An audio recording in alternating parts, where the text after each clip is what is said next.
So this have some kind of texture that you already made it. Yeah, you know, I was gonna throw something like that, but I'm just gonna tell it right now, just for the sake of time. So with the cup like this, it has this kind of like fluted texture on it. This is a palette knife, and this is just a straight edge, okay? When I throw this on the wheel, it's freshly thrown. I'll take this and just...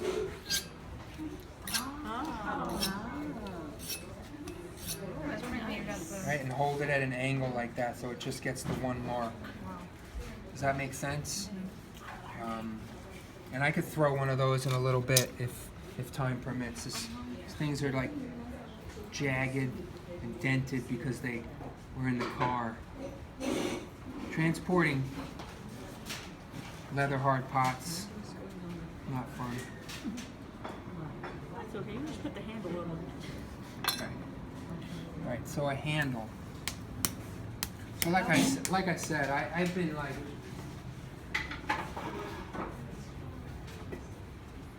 I've been changing. I'm always like changing how I go about doing things. This is a bone dry cup that I'm gonna do something with. You guys ever seen these damp boxes before? Yeah. It's just you pour plaster into a tote, and you never let the plaster dry. Like as soon as it sets up and cools, you just cap it, and that'll keep. Like I can come back to these pots in like 4 months, and they'll be the same consistency. Like these are leather hard, ready to trim. They basically stay at whatever consistency you put them there at. And if you feel like things are drying out in there, all you do is dump some water in there and the plaster will suck it in. Ah, that's great. It's pretty great.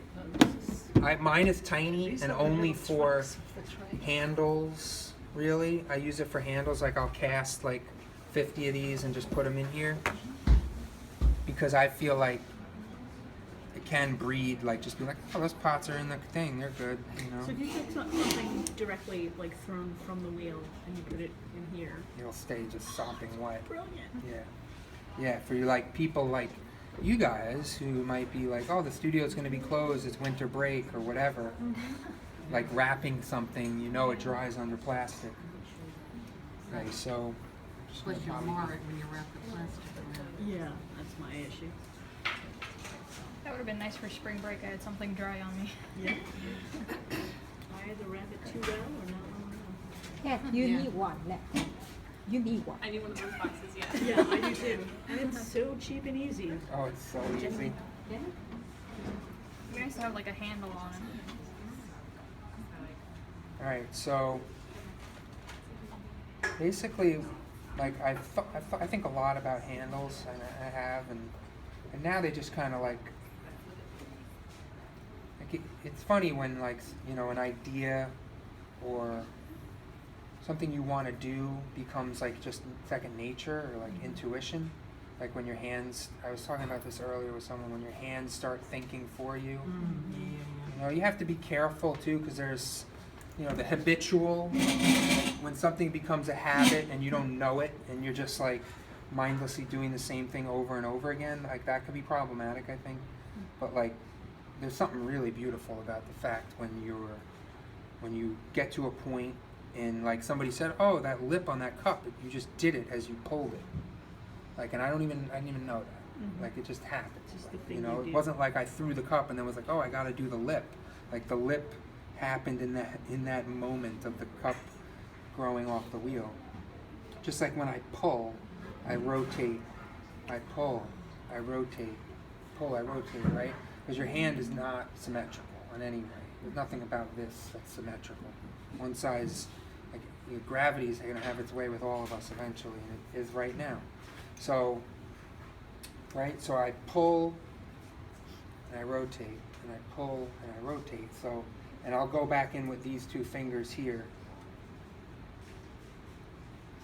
so that I'm, you know, so that I'm creating a handle that is distributed evenly, right? And I'll even rub my finger over it like this just to feel it, to make sure that I'm getting like, I want like an almond shape, right? I want the same kind of rounded shape on the outside and on the inside.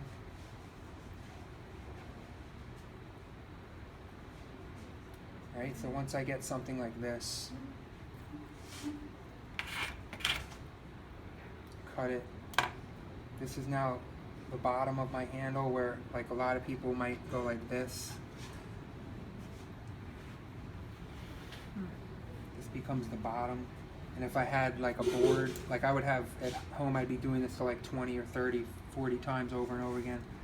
I just have a wear board, and I would stick that to the wear board, right? So that it's almost like I'm sticking it to a cup, but I'm just, in that moment, I'm capturing that like gesture, right?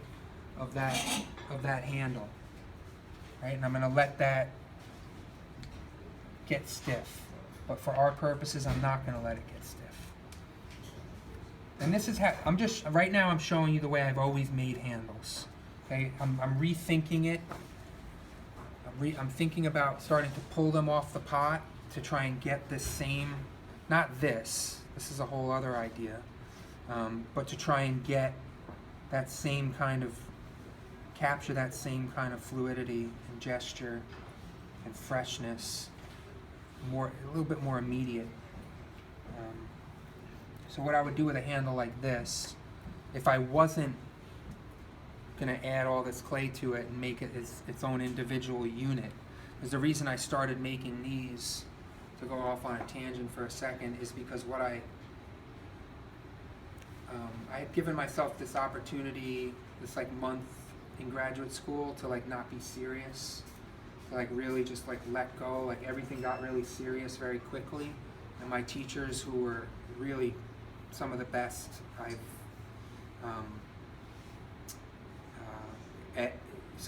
at just, you know, sort of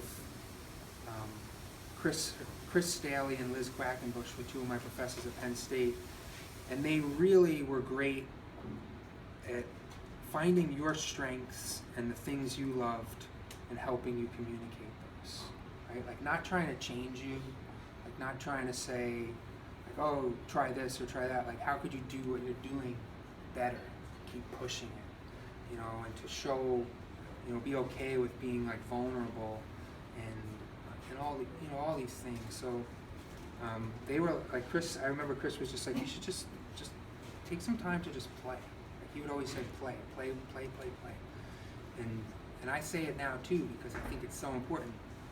So I made all these pots, and I started to play with handles, like all different types. Like I was throwing them, I was pulling them, I was just doing everything. And I took a handle like this, I attached it to a cup, and I kept just adding clay to it until it looked like, kind of like this. Like I kept just sticking clay on there and smushing it on, until the negative space was independent of the cup. Right? Yeah. You know what I mean? Like when you put a handle on a cup, like if I put this handle on here, the negative space is reliant on the form, right? The form is part of that, whereas this is independent of that. And it was just like, and I still am, I'm like so excited about this being its own space, right? And so that's kind of how that handle grew. You know, I still love to make, you know, what I would call a more traditional handle, which would be like just, you know, the top and the bottom that attach to the mug. And I remember early on, like seeing a Michael Simon pot, who's a very famous potter who has, I mean, Michael Simon, what's that? I love this. Love his work. I mean, everybody, and he's influenced a generation of potters. Like you could see the lineage of the people who his work has impacted and how they've created their own voice through, you know, through what they learned from Michael. And so I remember seeing a Michael Simon pot early on, and where it attached to the pot at the top, it was really thick, and then it tapered to thin, and then it got thick again, where it reattached, right? Almost like bone, right? Like we're thicker here than we are here, right? It's just the way it should be. And if we reattached for some reason, I hope we never evolve in that direction, but if we reattach, we'd be thicker probably where we did reattach, right? So that's what I, like, so thinking about that, like, and I used to try and pull them. I remember when I was in school, like 10 years ago, 13 years ago, and then I just was like, forget it, I'm done with handles. I stopped making handles for like 2 or 3 years. I just made other things. I made bottles, I made tea bowls, I made things without handles. And then when I got to grad school, Chris Daly like picked up one of my cups, one of my first critiques with him. It wasn't even a critique. And he's just so contemplative, so cerebral, and so like invested in the moment. He picked up one of my cups and was like, "Your handles are really dumpy," you know. And I remember being like, "Man, so impacted by that. I don't want my handles to be dumpy," you know. And What does it mean dumpy? what's that? What do you mean by Just dumpy? like not good. I Oh, think. Like, what did it look like? Just look dumpy. Well, that said it all. Um, Like crappy. Yeah, okay. Just the weight wasn't like visually, like it just wasn't fluid. Okay. Okay.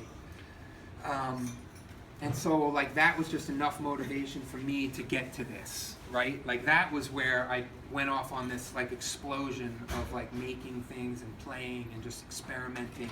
And that comment, these grew out of that comment. Okay?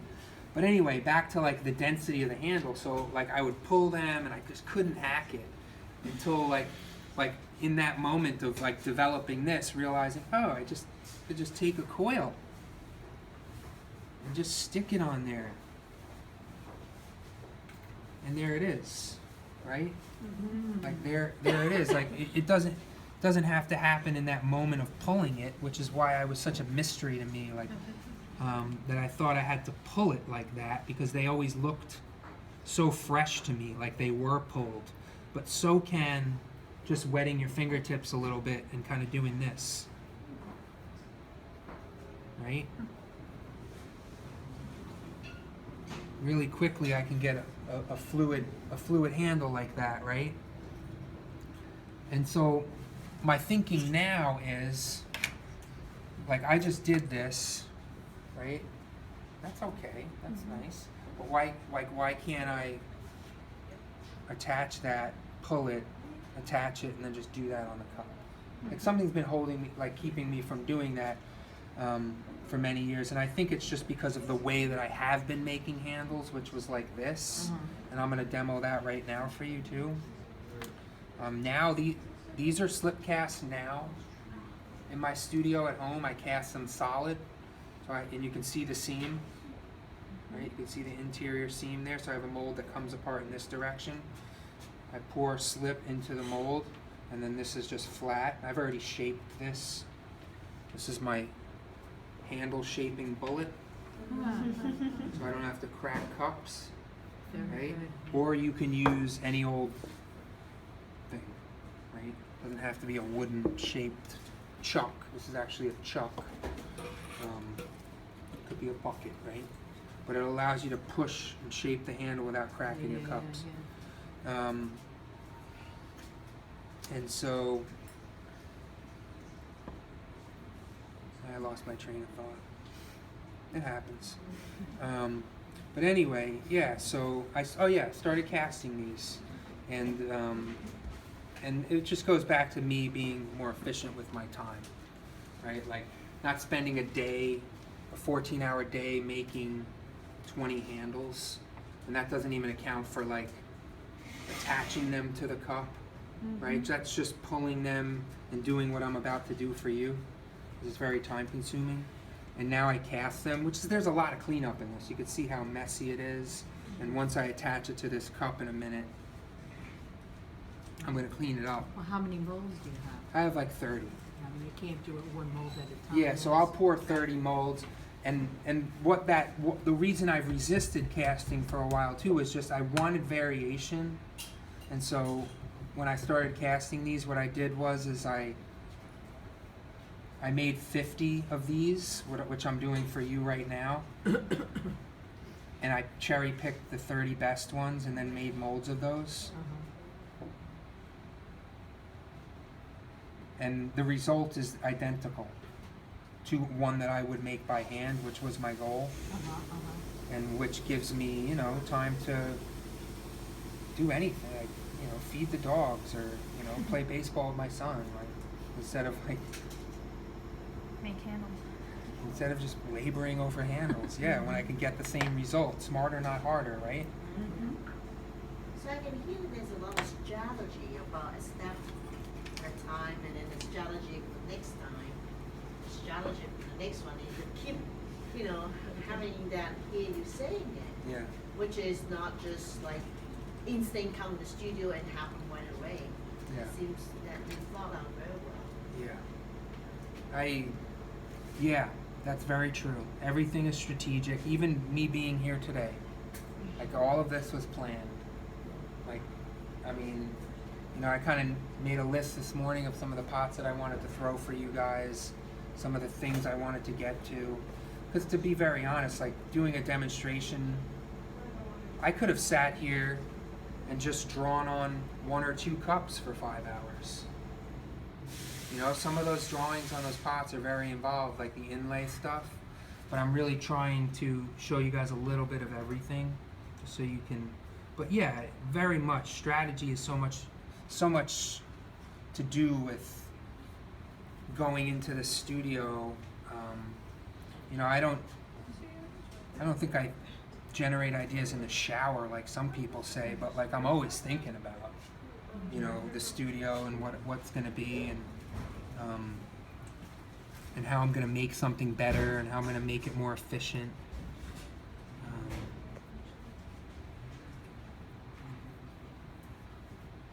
And I just getting like having a slab underneath the handle and try to remake it in a different shape, and that's really that's really like being all the time in the studio,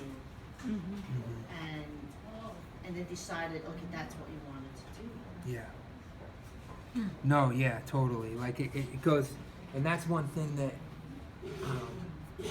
I say all the time. Like I generate, the ideas come from working. I said that was one of the first things I said to you guys. And it's true, like if you want your work to grow, think about it, but also clock in every single day. Even if you can only clock in for a few hours. And so right now I'm just kind of eyeballing this interior shape. I just want it to be fluid. When you're working, are you in a quiet studio, or are you listening to music, or talk radio, or? Well, I have my 6-year-old is now in kindergarten, so he's not in the house during the day, during the week. But I do have a 3-year-old and a almost 1-year-old daughter. I have 2 boys and a girl, so not really quiet. But yeah, I listen to like podcasts a lot.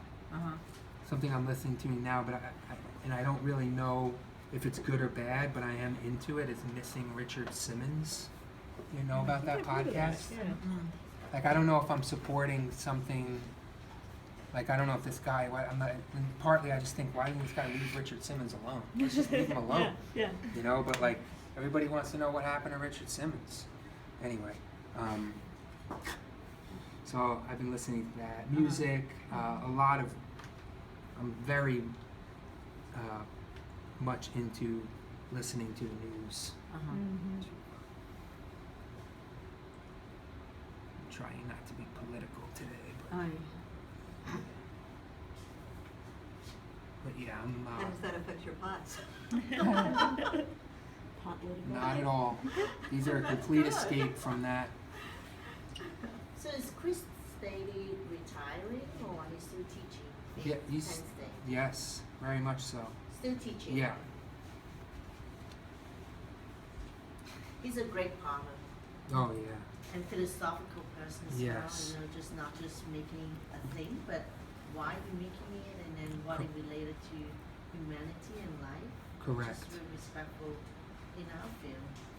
Well said. Yeah. I mean, one of the first things he asked me was, "What are you trying to say with your work?" Think about that one. I was baffled. I still am. Okay, that's a question you can ask yourself, and we all should ask ourselves that every time we make something.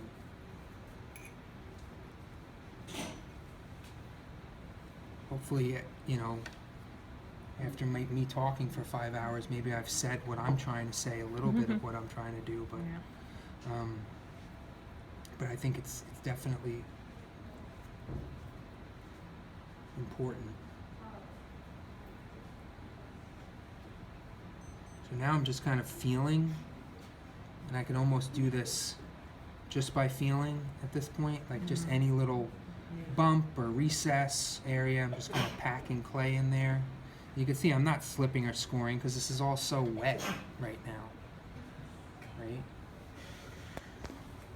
So if some student want to learn how to do slip casting, Yeah. next semester we are slip casting and 3D modeling Yeah. class on Friday. Yeah. And then glaze technology is on Monday afternoon. So both of the classes that you can expose us to different skill to build upon Yeah. and to use and think at the same time. Yeah. I mean, if you wanted to like how I would cast something like this, I should have brought a mold. And that's going to be a throwaway anyway. But, Your eyes. where's there a little, like a, had a wire tool, like that's right there. Here? So what I would do is I would cut this perfectly in half, and I wouldn't do it with this tool. I would wait for it to be leather hard, and then I would do it with an X-Acto knife.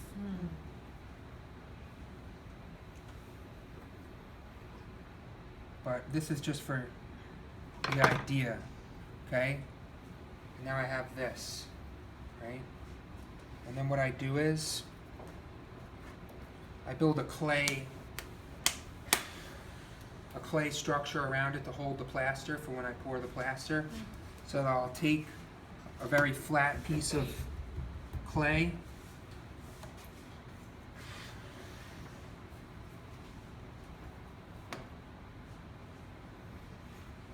okay, put that there like that.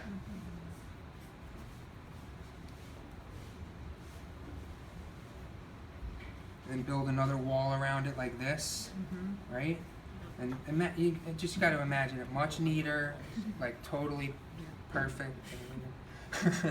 But this is just for the idea, right? And I'm going to close this off, and I'm going to pour plaster in there, right?